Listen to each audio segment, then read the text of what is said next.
Hello everyone, this is Mr. Darius again, your business teacher, and today's business pill is about the idea of operations management. Now, the vast majority of people that I meet up with and we talk about their career and their professional development within the business environment, they think of themselves as either CFOs or CEOs or director of sales, or even director of marketing, but I rarely hear the idea that someone wants to become an operations manager or an operational manager.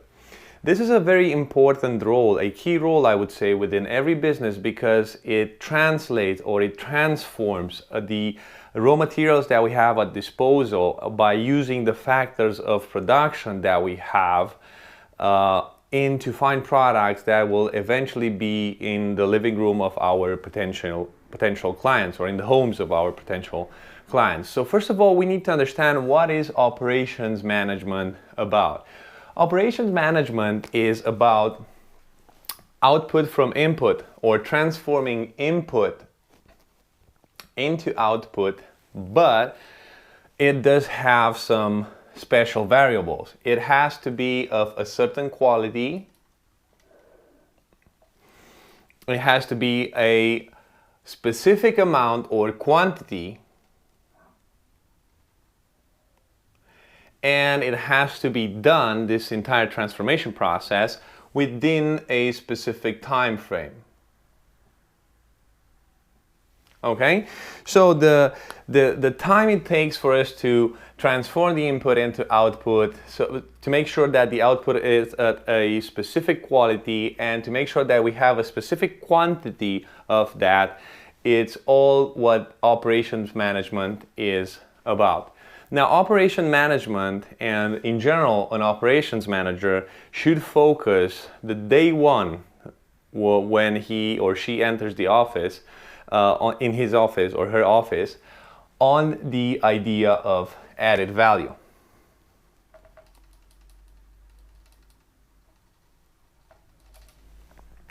If he or she does so, it will keep the shareholders and the other categories of stakeholders really happy, because added value has a huge impact in the overall profit of the business. Now let's start by defining both of them. Added value can be calculated as the selling price minus cost of raw materials. So the materials that actually enter in producing that product. Profit, on the other hand, is selling price minus total cost. So profit takes into consideration all the costs like wages, utilities, rates, dividends, so on and so forth, and eventually is what we have left after we have paid all our costs as a business. Now, in order to understand how added value impacts profit, we have to ask ourselves, how can we improve the added value margin within our company, within each product that we actually make, in order to increase the overall profit of the company? So number one way to actually do this would be through the design of our product.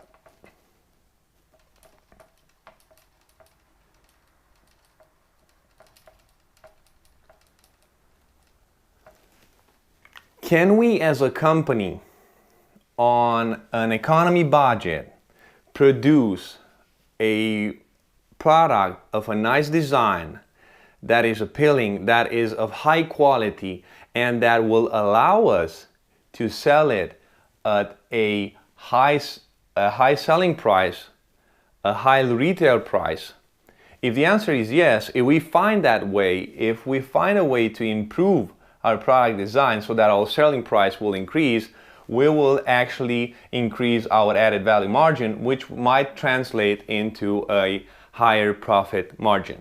Number two would be the level of waste.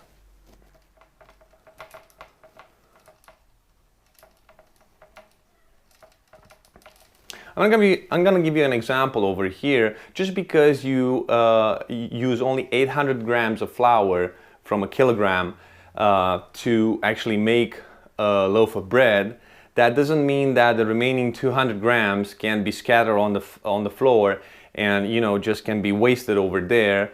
You can be very careful and very efficient with those resources and use the remaining 200 grams for the next loaf of bread that you are going to be making. Now, the third one would be customer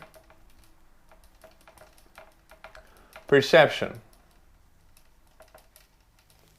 This is a very interesting one because we have to ask ourselves, will our customers perceive this product as a premium product that actually worth paying more money for it? Will this allow us to actually practice price scheming strategies? This means that we can ask a higher price for the same product by simply focusing on this. We know that each operations manager, in order to do his or her job, has the factors of production available. Now, there are 4 factors of production, and we know them by land, labor, capital, and enterprise.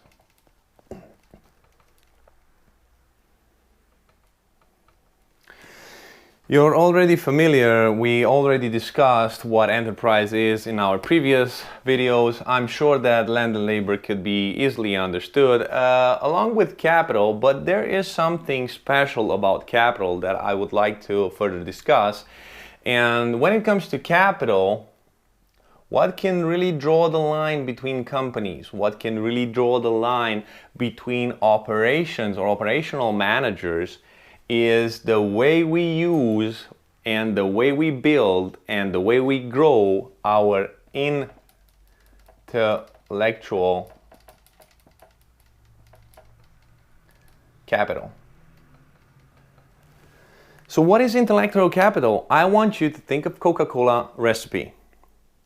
That is intellectual capital. It is a secret recipe. The vast majority of the employees don't know it, but it gives a competitive advantage. It draws a line between Coca-Cola and other companies such as Pepsi or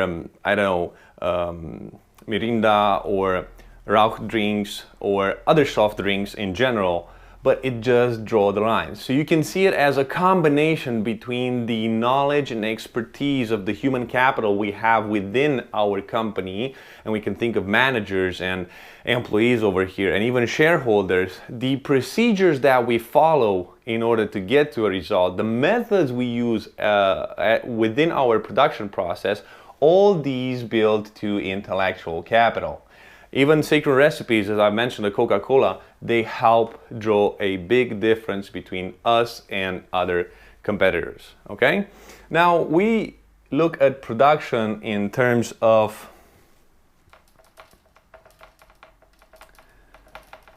simply creating output from input. It does seem like a very easy task, but once we introduce several variables in our equation, now that is when production starts to be a bit more complicated. And we're gonna introduce now the variable of time, and that means we're gonna be starting the discussion about levels of production. When we discuss about a company's level of production, we take in consideration the output it can generate from an input, but we also take in consideration the time frame in which it does that. So time starts to be very important when we discuss about the level of production. Now, moving the discussion even further to productivity, we add even additional elements. So productivity, what is it and how do we measure it? So productivity is getting some output from an input, taking in consideration the variable of time, so having a specific time rate, but in addition, we also add the idea of per machinery, per asset, per worker. So the quality that a worker or a machinery is actually able to deliver within a specific time frame and within the output that we are actually expecting. And in order to calculate productivity, we can think of it from two angles. If we're looking at workers in general, we have labor productivity. Labor productivity can be seen as the total output, as we said, in a specific time divided by our total number of workers. Okay, so this is labor productivity. Okay, on the other side, capital productivity. So capital productivity can be seen as the amount of output that we manage to do over time or in a specific time frame divided by the capital that we actually employed over there. Okay?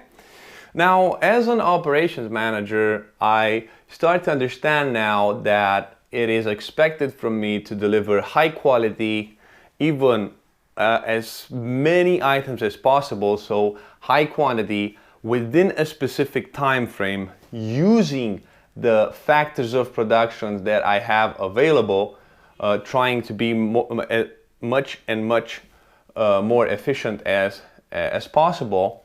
And in the same time, I have to ask myself, so let's say that I've reached saturation now, and I focused on all these, and I'm not able to actually produce more or do better. So what I do is take a step back and reflect and ask myself, how can I raise my productivity level? So my productivity level, how can I increase it? So how can I increase my productivity level? And first of all, a method that works really well would be to train the employees. Okay? Train employees, send them to professional development courses, bring special trainers, I don't know, let them have access to educational materials, so on and so forth. Number two would be to motivate them.